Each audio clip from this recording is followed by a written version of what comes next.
Hello bachcho, let's read the given question. The question says two cells having EMF 4 volt, 2 volt and internal resistance 1 ohm, 1 ohm are connected as shown in the figure. Current through 6 ohm resistance is option A 1 by 3 ampere, option B 2 by 3 ampere, option C 1 ampere, option D 2 by 9 ampere.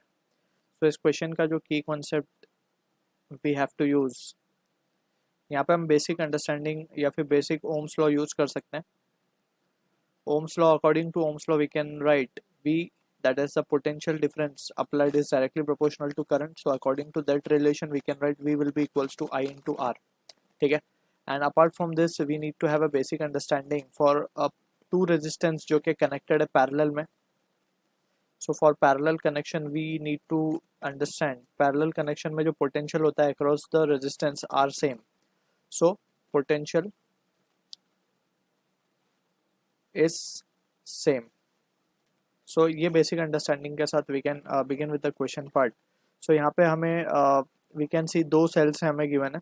दो sales दोनों ही assist कर रही हैं यहाँ पे, क्योंकि यहाँ पे हम देख सकते हैं कि positive negative and positive negative इस तरीके से अगर कॉम्बिनेशन हो हमारे पास सेल्स का, so this cells are called it as to be the assist. ठीक है. और उसके अलावा जो अगर अपोजिटली एक्ट होते हैं तो वो अपोज कर रहे होते हैं. तो यहाँ पे असिस्ट के लिए वी कैन सिंपली, अगर यहाँ पे E1 है, इसका E2 है, तो असिस्ट में इक्वलेंट हम लिख सकते हैं E1 प्लस E2. ठीक. अगर अपोज कर रहे होते तो वी वुड हैव सब्ट्रैक्टेड. तो यहाँ पे in this case it is assisting. So यहाँ पे हम क्या लिख सकते हैं, by ohms law we can write I will be equals to, assist कर रही है cell, so E1 plus E2 divided by total resistance. Total resistance क्या लिखा जाएगा, 1 प्लस 1, 1 प्लस 1 दोनों के प्लस 2. और यहाँ पे हम देख सकते हैं 3 और 6 जो ओम है रेजिस्टेंस, ये पैरेलल में कनेक्टेड है. सो पैरेलल के लिए हम इनका इक्विवेलेंट यहाँ पे निकाल देते हैं. सो दो रेजिस्टेंस जब पैरेलल में कनेक्टेड हो तो उनका इक्विवेलेंट लिखा जाता है R1 R2 upon R1 plus R2. ठीक है.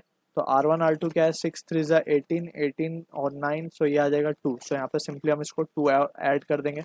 सो यहाँ पे E1 E2 कितना है, 4 प्लस 2 6, और नीचे भी आ जाएगा हमारे पास 6. So this answer comes out to be 1 ampere. यानी कि 1 एम्पियर का करंट जो है इस सर्किट में फ्लो कर रहा है. 1 एम्पियर का current is flowing in this circuit. इसको हम मान लेते हैं लेट्स से I.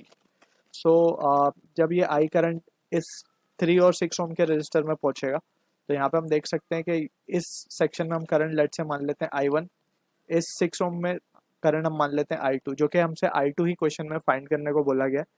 अब हमें देख सकते हैं 3 और 6 ओम क्योंकि पैरेलल में कनेक्टेड है, so we can write 3 ohm is connected parallelly with 6 ohm. So we can say कि दोनों के अक्रॉस जो पोटेंशियल होगा वो सेम होगा.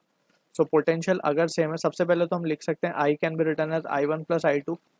सिंपली इसको लिखा जा सकता है कि I से ही I1 और I2 डिवाइड होके जा रहे हैं. तो let's say this is our expression number 1. And secondly we can say कि सिंस पोटेंशियल दोनों के अक्रॉस सेम है, by ohms law we can write IR will be a constant. Right. Since potential across 3 ohm और 6 ओम दोनों same है, so by Ohm's law we can say IR will be a constant. so यहाँ से हम लिख सकते हैं I1 upon I2 will be equals to R2 upon R1, क्योंकि इनवर्स रिलेशन में आ जाएंगे दोनों. so यहाँ से हम देख सकते हैं कि I1 will be equals to R2 कितना है, 6 है, इसको हम R2 बोल देते हैं, इसको हम R1 बोल देते हैं. तो ये हो जाएगा हमारे पास 6 अपॉन 3 विल बी 2 I2. तो यानी कि हम देख सकते हैं कि जिसका रेजिस्टेंस आधा है उसमें करंट डबल फ्लो करेगा. ठीक है ना. तो ये हम बेसिक अंडरस्टैंडिंग से भी बता सकते थे, बट यहाँ पे हमने ऑलरेडी इसको पूरा स्टेप बाय स्टेप डिराइव कर लिया इस चीज़ को. अब यहाँ से हम देख सकते हैं कि I1 is twice of I2 और I1 plus I2. So we can write from 1 we can say I1 plus I2 कितना है, actually it is 1. Right. So हमें I2 चाहिए, सो I1 की जगह we can substitute 2I2. So 2I2 plus I2, 2I2 plus I2 will be equals to 1. So I2 की value आ जाएगी 1/3 ampere. So this is the answer for the question we are getting, जो कि match हो रहा है हमारा option A के साथ. So I hope you understood the solution. All the best.